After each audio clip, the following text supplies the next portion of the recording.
there's also a situation that arises. I mean, I was doing a bit of research a couple of weeks ago, mainly for some of the MMB lot, but I wanted to have a look at songwriting and how it had an impact on the world sales market as well. And an interesting fact was I found this piece of research which said, I think it was from Music Week, it was the top 10 worldwide selling albums by British artists. And you could probably guess most of them in the room, but there was 2 Adele albums, 2 Florence and the Machine albums, which is a bit more surprising for me. 2 Amy Winehouse albums were in that. Mumford and Sons were in there, Coldplay were in there, Susan Boyle was in there, Jessie J was in there.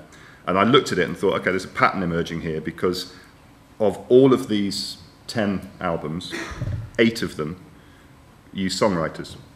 Jessie J is a songwriter as well. Adele uses songwriters, Florence uses songwriters, Susan Boyle has everything written for her. So the importance of actually writing this material and getting it correct is very important there. And also, 8 of the 10 were female singers, and the vast majority of those artists as well had some kind of form of education to empower them as well.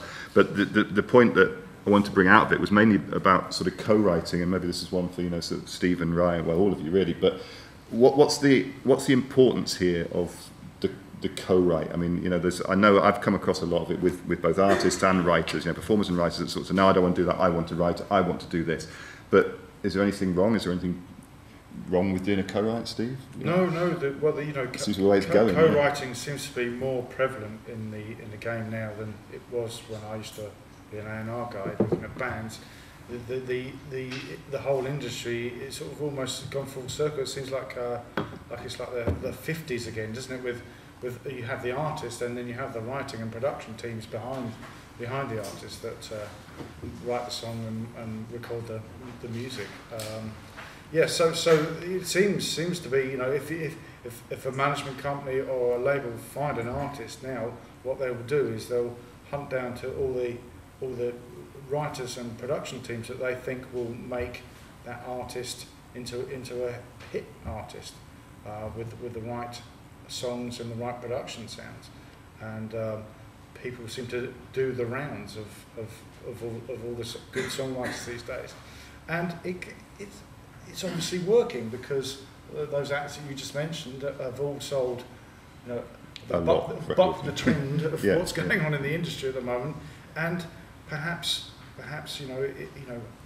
writing by committee, perhaps taking a little bit from that songwriter, a bit of skill from that songwriter, a little bit of skill from that songwriter, a little bit from the artist, a little bit from that production team.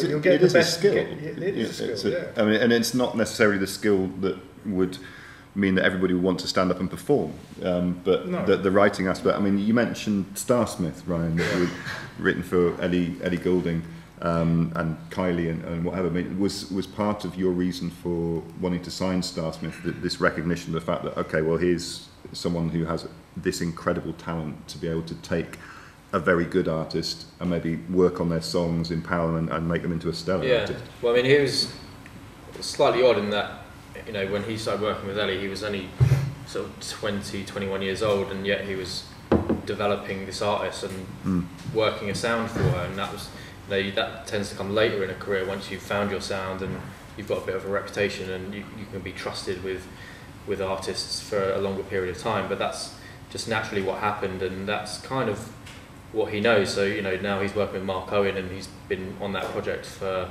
the best part of the last 9 months. But he's still learning, and so that's what he knows, is working with people for a long period of time. And also because he's a producer, that kind of he likes to sort of get fully involved. But in terms of like the day-to-day co-writing, he's still fairly new to it. So in terms of what we're looking to do with him creatively is actually just push him a little bit more to open himself up to those shorter writing sessions.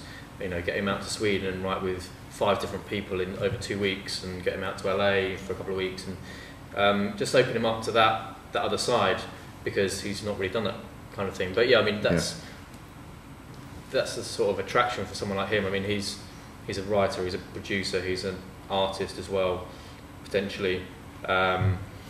He's got he's a remixer, there's lots of hats he wears. I think it's important too that when you put, that call comes around, or when you're looking at enhancing someone's career, if you're looking at your own careers and thinking, how can I improve my writing, is to take a real strategic look at things and say, well, what am I good at? What am I succeeding in?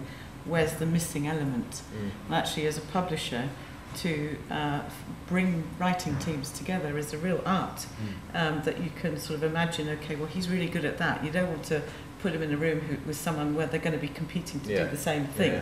Someone who's brilliant at top line but is not very good at lyric or whatever it might be. You want to get a good team good to mix. turn They've that's firing off each other.